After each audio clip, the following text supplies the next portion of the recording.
दोस्तों ट्रेडिंग और इन्वेस्टिंग आप दोनों से ही बहुत सारे पैसे कमा सकते हो, लेकिन इन दोनों में से अच्छा कौन है और ये दोनों होता क्या है, इसे आप ऐसे समझ सकते हो कि ट्रेडिंग और इन्वेस्टिंग दोनों ही शेयर मार्केट से पैसा बनाने के अलग अलग रास्ते हैं। अब ट्रेडिंग में क्या होता है कि आपको थोड़ी दूर चलने पर ही प्रॉफिट मिल जाता है, लेकिन इन्वेस्टिंग का रास्ता बहुत लंबा होता है। इसमें आपको प्रॉफिट बहुत समय बाद मिलता है और इन दोनों के बीच का जो मेन डिफरेंस है वो है टाइम। क्योंकि ट्रेडिंग में बहुत कम समय में आप प्रॉफिट बना सकते हो। आप एक महीने में, एक हफ्ते में, एक दिन में, यहाँ तक कि कुछ मिनटों में बहुत सारा प्रॉफिट कमा सकते हो। लेकिन इन्वेस्टिंग में कुछ महीनों में, कुछ सालों में, 5 साल, 10 साल, 20 साल, उससे भी ज्यादा लग सकते हैं प्रॉफिट कमाने में। अब आप यहाँ पे सोच रहे होगे कि यार अगर कम समय में हमें पैसा मिल सकता है तो हम लंबे समय का इंतजार क्यों करें। तो देखो यहीं पे मेन बात आती है ट्रेडिंग और इन्वेस्टिंग को समझने की, क्योंकि ये बहुत इंपॉर्टेंट चीज है और ये बहुत क्लियर हो जाना चाहिए आपको इन्वेस्टमेंट शुरू करने से पहले। यहाँ पे मैं आपको बता दूं कि एक आदमी एक समय पे एक ट्रेडर भी हो सकता है और इन्वेस्टर भी हो सकता है, यानी कि एक आदमी ये दोनों काम कर सकता है, लेकिन उसे ट्रेडिंग और इन्वेस्टमेंट के बीच का डिफरेंस जरूर पता होना चाहिए। तो इस वीडियो में हम ट्रेडिंग और इन्वेस्टिंग को तो समझेंगे ही, इसके अलावा हम इन दोनों के बीच के जो मेजर डिफरेंसेस है उनके बारे में भी डिस्कस करेंगे और सबसे आखिरी में मैं आपको ये भी बताऊंगा कि आपको ट्रेडिंग करनी चाहिए या इन्वेस्टिंग करनी चाहिए। अब देखो सबसे पहले समझते हैं ट्रेडिंग और इन्वेस्टिंग के कॉन्सेप्ट को। इसे समझाने के लिए मैं आपको एक एग्जांपल देता हूँ। मान लो बाबूराव नाम का एक आदमी अपनी मोबाइल की दुकान खोलता है। उसकी दुकान बहुत बढ़िया चल रही थी। वो मार्केट से सस्ते दाम से मोबाइल लाता और अपनी दुकान पे बेचकर प्रॉफिट कमाता। उसका काम बढ़िया चल रहा था, लेकिन जब भी कुछ समय बाद उसकी दुकान के सामने एक और दुकान खुल जाती है तोतला सेठ की, और वो वही मोबाइल बाबूराव की दुकान से भी सस्ते दाम पर बेचने लग जाते हैं। मतलब कि बाबूराव जो फोन 10,000 में बेचते थे वही फोन तोतला सेठ 9,000 में बेचने लगा। अब क्योंकि तोतला सेठ की दुकान पर मोबाइल सस्ते मिल रहे हैं तो लोग बाबूराव की दुकान पर क्यों खरीदेंगे। अब क्योंकि भैया बाबूराव के पास कस्टमर तो आ नहीं रहे थे, इसलिए वो बस दिन भर टीवी पे न्यूज ही देखता रहता। सारे ग्राहक तोतला सेठ के पास जाने लगे थे। जब भी वो टीवी में न्यूज देखता है कि जिस ब्रांड का मोबाइल वो लोग बेचते हैं वो मोबाइल चिप की शॉर्टेज की वजह से बनना बंद हो गए हैं। अब यहाँ पर बाबूराव के दिमाग में आइडिया आता है, क्योंकि मोबाइल की डिमांड तो लोगों में बहुत ज्यादा है, लेकिन मैन्युफैक्चरिंग ना होने की वजह से अब उसकी सप्लाई बंद हो जाएगी। अब यहाँ पर देखो बाबूराव दो काम कर सकता है।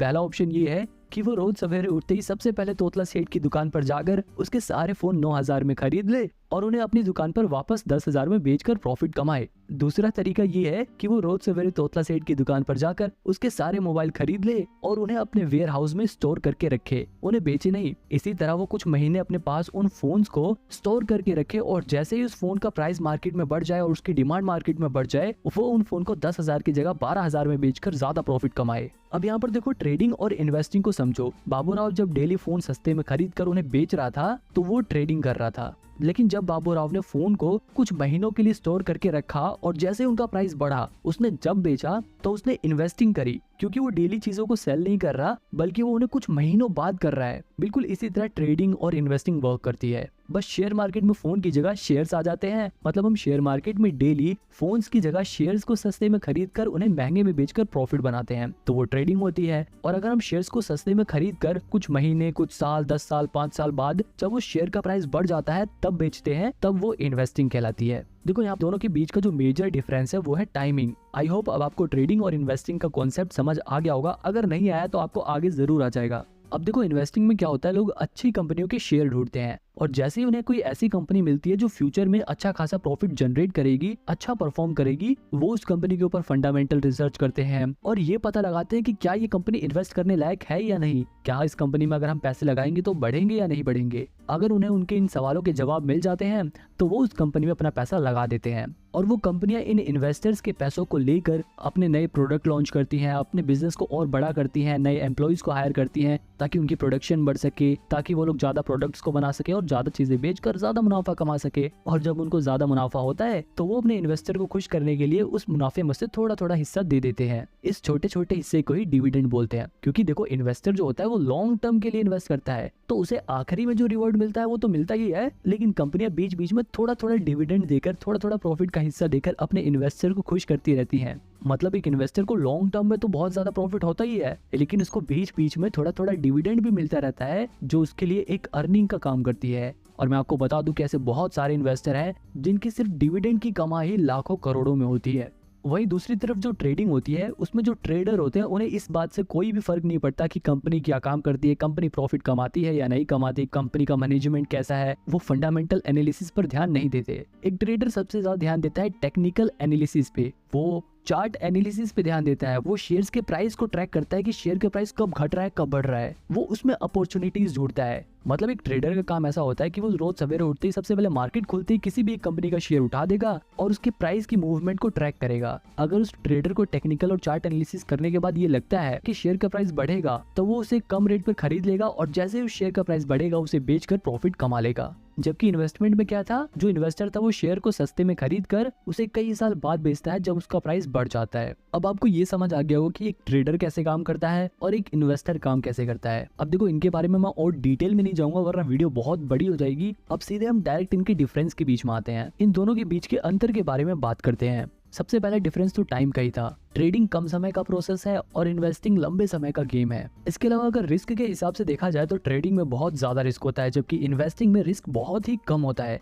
अब ऐसा नहीं है कि इन्वेस्टिंग में बिल्कुल भी रिस्क होता नहीं है, हो सकता है कि शॉर्ट टर्म में शेयर का प्राइस गिर जाए, लेकिन अगर कंपनी अच्छी चुनी है आप लोगों ने तो लॉन्ग टर्म में उस कंपनी का शेयर प्राइस जरूर बढ़ेगा और इस वजह से इन्वेस्टिंग में रिस्क बहुत कम हो जाता है। वहीं ट्रेडिंग रिस्की इसलिए होता है क्योंकि ये एक तरह का गैम्बल है। मान लो दो दोस्त हैं, वो आपस में हेड टेल वाला गेम खेलने का डिसाइड करते हैं और बोलते हैं कि अगर हेड आया तो तू जीत गया और टेल्स आया तो मैं जीत गया। तो ये देखो ये एक तरह का गैम्बल है और शेयर मार्केट में भी बिल्कुल ऐसा ही होता है। बस वहाँ पे दो जनों की जगह बहुत सारे लोग आ जाते हैं और वो लोग हेड टेल की बजाय शेयर के प्राइस घटने या बढ़ने के ऊपर बैट लगाते हैं। मतलब बहुत सारे लोग होते हैं जिसमें से कुछ लोग ये अंदाजा लगाते हैं कि शेयर का प्राइस गिरेगा और कुछ लोग अपने पैसे लगाकर कहते हैं कि शेयर का प्राइस बढ़ेगा। और ये लोग अपने पैसे कहाँ लगाते हैं, ये लोग अपने पैसे लगाते हैं ब्रोकर के पास, यानी कि ग्रो जीरोधा जैसे ब्रोकर के पास अपने पैसे लगाते हैं। अब देखो अगर शेयर का प्राइस बढ़ गया तो ये वाले लोग जीत जाएंगे, अगर ये लोग जीत जाएंगे तो जो लोग हार गए हैं उनका पैसा जीते हुए लोगों के पास चला जाएगा और उस जीते हुए पैसे में से थोड़ा सा कमीशन ये ब्रोकर्स रख लेते हैं।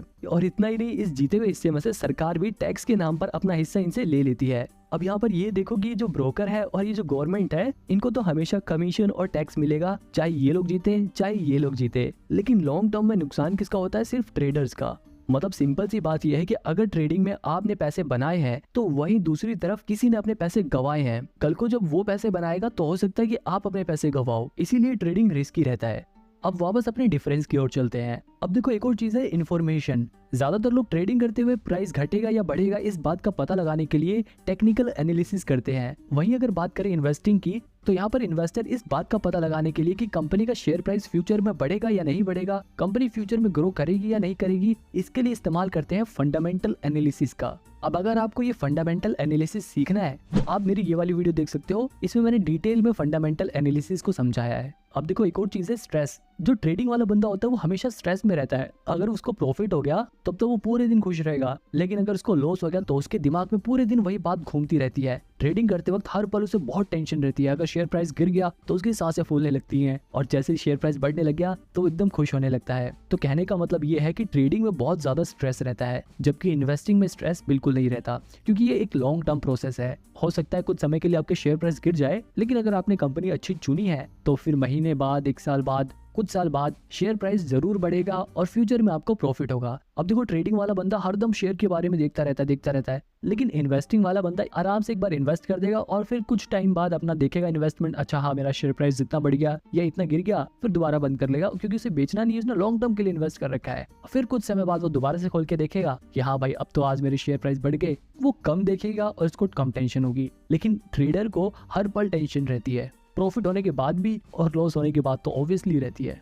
एक और सवाल है कि ट्रेडिंग में ज्यादा पैसे हैं या इन्वेस्टिंग में। अब देखो इस सवाल का जवाब बड़ा ही मुश्किल है, क्योंकि ट्रेडिंग में आप बहुत कम समय में बहुत ज्यादा पैसा कमा सकते हो, लेकिन इन्वेस्टिंग में आप ज्यादा समय में इतना ज्यादा प्रॉफिट कमा सकते हो कि कोई सोच भी नहीं सकता। क्योंकि इन्वेस्टिंग में कंपाउंडिंग अपना असर दिखाती है और पैसा बढ़ते बढ़ते बढ़ते बहुत ज्यादा बढ़ जाता है। वही अगर ट्रेडिंग की बात करें तो ट्रेडिंग में एक प्लस पॉइंट ये है कि आप ट्रेडिंग को कम पैसे में भी कर सकते हो, यानी कि आप कम पैसा लगाकर भी प्रॉफिट जनरेट कर सकते हो। लेकिन अगर इन्वेस्टिंग की बात करें तो सिर्फ आप 1000-2000 लगा के बहुत सारा पैसा कमा नहीं सकते। आप ट्रेडिंग में 1000-2000 लगाकर 5-10 हजार रुपए का मुनाफा कमा सकते हो, लेकिन जैसे कि मैंने बताया था कि रिस्क यहाँ पे ज्यादा होता है। ट्रेडिंग में आपके ये भी चांसेस है कि आप अपने 1000-2000 रुपए गवा दो, लेकिन इन्वेस्टिंग में आपके 1000-2000 रुपए कुछ कम हो सकते हैं। अगर आपने बिल्कुल ही खराब कंपनी चुन ली तो हो सकता है कि आपके पैसे कुछ कम हो जाए, लेकिन पूरे कभी खत्म नहीं होंगे। बहुत ज्यादा गिरने लग गए तो आप उसे बेच सकते हो। तो मतलब ट्रेडिंग बहुत ज्यादा रिस्की है, लेकिन आप ट्रेडिंग में कम पैसे से भी ज्यादा पैसा कमा सकते हो। बात करें एक्सपेंस की, अगर आप ट्रेडिंग करते हो तो आपको ज्यादा चार्जेस देने पड़ेंगे, लेकिन अगर आप इन्वेस्टिंग करते हो, आप डिलीवरी में शेयर्स को खरीदते हो, तो आपको ब्रोकरेज कम देना पड़ेगा, यानी कि कम चार्जेस देने पड़ेंगे। जैसे कि मैंने आपको ऊपर वाले एग्जांपल में बताया था कि लोग ट्रेडिंग में बहुत सारी ट्रांजैक्शन करते हैं, इसलिए उनके ऊपर चार्जेस लगकर बहुत ज्यादा चार्जेस हो जाते हैं। लेकिन इन्वेस्टिंग में लोग एक बार शेयर खरीद लेते हैं तो उसे कई सालों बाद बेचते हैं, इसलिए उसके ऊपर चार्जेस बहुत कम लगते हैं। अगर लर्निंग की बात करें कि आप लोग ट्रेडिंग जल्दी सीख सकते हो या इन्वेस्टिंग जल्दी सीख सकते हो, अब देखो ये दोनों ही बड़ी कॉम्प्लेक्स चीजें हैं, पर मेरा ऐसा मानना है कि इन्वेस्टिंग सीखना ज्यादा आसान है एज कम्पेयर टू ट्रेडिंग, क्योंकि ट्रेडिंग बहुत ही रिस्की है। ट्रेडिंग में जो प्रोफेशनल लोग होते हैं सिर्फ वही पैसा बना पाते हैं, और जो नए लोग होते हैं वो उनमें से 90% लोग अपना 90% पैसा 90 दिनों के अंदर ही गवा देते हैं। अब अगर ब्रोकरेज चार्जेस की बात करें तो चाहे ट्रेडिंग हो या इन्वेस्टिंग हो, दोनों में ही जो ब्रोकरेज चार्जेस होते हैं वो हर ब्रोकर अपने हिसाब से अलग अलग चार्ज करता है। अगर बात करें ट्रेडिंग की तो यहाँ पर ब्रोकरेज चार्जेस 0.03% से लेकर मैक्सिमम 20 रुपीज पर ट्रांजैक्शन होता है ज्यादातर ब्रोकर्स का। इसके अलावा एम स्टॉक जैसे कुछ ब्रोकर तो ऐसे भी हैं जिनके पास 1000 रुपए से लेकर 2000 रुपए तक का प्लान होता है, जिन्हें खरीदने पर आपका लाइफ टाइम ब्रोकरेज चार्जेस नहीं लगेगा। लेकिन यहाँ पर ध्यान देने वाली बात यह है कि सिर्फ ब्रोकरेज चार्जेस नहीं लगेगा। इसी तरह अगर आप इन्वेस्टमेंट करते हो यानी कि डिलीवरी में शेयर्स को खरीदते हो, तो वहां पर भी जो ब्रोकरेज चार्जेस होता है वो 0.003% से लेकर 20 रुपीज मैक्सिमम पर ट्रांजैक्शन होता है। हालांकि डिलीवरी में भी जीरो था, जैसे कुछ ब्रोकर ऐसे हैं जो 1 भी रुपए ब्रोकरेज चार्जेस नहीं लेते, लेकिन इन ब्रोकर्स के पास आपको लगभग 300-350 रुपए अकाउंट मेंटेनेंस चार्जेस देने होते हैं हर साल। ये सब तो ब्रोकरेज चार्जेस थे जो ब्रोकर्स चार्ज करते हैं, लेकिन इसके अलावा गवर्नमेंट भी प्रॉफिट में से अपना टैक्स डिडक्ट करती है। अगर बात करें सिर्फ ट्रेडिंग की तो ट्रेडिंग पे जो प्रॉफिट होता है उस पर लगभग 28% टैक्स देना पड़ता है। वहीं अगर बात करें इन्वेस्टमेंट की, यानी कि अगर हमें लॉन्ग टर्म कैपिटल गेन होता है तो उस पर हमें 20% टैक्स देना पड़ता है। आप में से कुछ लोगों के दिमाग में डाउट होगा कि हम ट्रेडिंग या फिर इन्वेस्टमेंट कम से कम कितने रुपए से स्टार्ट कर सकते हैं। तो देखो, आप मिनिमम 100 रुपए से ट्रेडिंग और इन्वेस्टमेंट दोनों ही स्टार्ट कर सकते हो। ट्रेडिंग में आप अपना पैसा फ्यूचर एंड ऑप्शंस में लगा सकते हो, इंट्राडे ट्रेडिंग में लगा सकते हो। इन्वेस्टिंग में आप डायरेक्ट कंपनी के शेयर्स में अपना पैसा लगा सकते हो या फिर म्यूचुअल फंड के जरिए इन्वेस्ट कर सकते हो। अब देखो, यहाँ पर एक और चीज जो ध्यान देने वाली है, अगर आप ट्रेडिंग करना चाहते हो, अगर आप फ्यूचर एंड ऑप्शंस में इन्वेस्ट करना चाहते हो, तो इसके लिए आपके पास इनकम स्टेटमेंट होना जरूरी है। जबकि ट्रेडिंग में आपको इनकम स्टेटमेंट की कोई जरूरत नहीं होती, बस आप अपना डीमेट अकाउंट खुलवाओ और इन्वेस्ट करना स्टार्ट कर दो। ट्रेडिंग और इन्वेस्टिंग की बात यहीं पर खत्म करते हैं और मेन सवाल का जवाब जानते हैं कि आखिर आपको क्या करना चाहिए, आपको ट्रेडिंग करनी चाहिए या इन्वेस्टिंग करना चाहिए। अब देखो, आपको मैं यहाँ पे बिल्कुल साफ साफ बता दूं, अगर आप अभी बिल्कुल नए नए शेयर मार्केट के बारे में सीख रहे हो तब तो बिल्कुल भी ट्रेडिंग की तरफ मत जाना। कभी आप ऐसा सोचो कि आप 1000-2000 रुपए लगा के उसे 5-10 हजार रुपए बना लोगे और फिर 5-10 हजार को 1 लाख करोगे और फिर 1 लाख को 1 करोड़, ऐसे करके आप बहुत सारे पैसे कमा लोगे। ऐसा नहीं होता। अगर आप बिल्कुल नए नए शेयर मार्केट में आए हो, पहली बारी बेशक आप कुछ पैसे बना लो, लेकिन उसके बाद आप अपने पैसे जरूर गवाओगे और वहीं पर आप डीमोटिवेट हो जाओगे। तो इसलिए पहले शेयर मार्केट्स के बेसिक्स को सीखो। इन्वेस्टिंग के जरिए आप डिलीवरी में शेयर्स को खरीदो, उनकी मूवमेंट को ट्रैक करो। आपको धीरे धीरे जब एक्सपीरियंस होने लगेगा, आपको धीरे धीरे जब ये पता लगने लग जाएगा कि शेयर मार्केट कैसे वर्क करता है, तब आप धीरे धीरे अपना ट्रेडिंग में कदम रख सकते हो। लेकिन एकदम से ही ट्रेडिंग मत करने लग जाना। यहाँ पर आप ये ध्यान रखना कि जब आप ट्रेडिंग सीख रहे हो तो उस समय ज्यादा पैसे नहीं लगाने आपको ट्रेडिंग में, आपको कम पैसे से शुरुआत करनी है और जैसे जैसे आपका एक्सपीरियंस बढ़े वैसे वैसे आप अपने पैसे बढ़ा सकते हो। यहाँ पर एक और बात ध्यान देने वाली है कि शुरुआत में जब आप ट्रेडिंग सीख रहे हो तो ऐसा ब्रोकर चुनना जिसका यूजर इंटरफेस आसान हो और वहां पर अकाउंट मेंटेनेंस चार्जेस या फिर प्लेटफॉर्म चार्जेस ना लगे, और जिनके ऐप का यूजर इंटरफेस इतना बढ़िया हो कि आप जब भी ट्रेडिंग या इन्वेस्टिंग करो तो आपकी साइट क्रैश ना हो जाए और आपके पैसे ना अटक जाए। आप इसके लिए शुरुआत में एंजल वन जैसे ब्रोकर के जरिए ट्रेडिंग करना स्टार्ट कर सकते हो, और अगर आपके पास थोड़े पैसे आ जाए तो आप जीरोधा, एंजल वन, अपस्टॉक में से किसी में भी डीमेट अकाउंट खोल के ट्रेडिंग स्टार्ट कर सकते हो। लेकिन मैं आपको फिर भी सजेस्ट करूंगा कि आप ट्रेडिंग जब ही करना जब आप खुद के पैसे कमाने लग जाओ और अपने पैसे गंवाने का रिस्क ले सको, क्योंकि बहुत सारे ऐसे लोग हैं जिन्होंने अपना पैसा गंवाया भी है। लेकिन आपको हमेशा पॉजिटिव साइड सोच के चलनी है। चाहे आप इन्वेस्टिंग करो चाहे ट्रेडिंग करो, आपको यकीन रखना है कि हाँ, मैं प्रॉफिट अर्न कर सकता हूँ। और अगर आप एक सैलरीड पर्सन, आप हर महीने कमाते हो, आपका मेन मकसद सिर्फ अपने पैसों को भविष्य में सिर्फ बढ़ाना है, तो ऐसे लोग सिर्फ इन्वेस्टिंग कर सकते हैं। वो लोग म्यूचुअल फंड में अपने पैसे लगा सकते हैं, उन्हें ट्रेडिंग करने की कोई भी जरूरत नहीं है। अब इन सभी ब्रोकर के बारे में डिटेल में जानने के लिए आप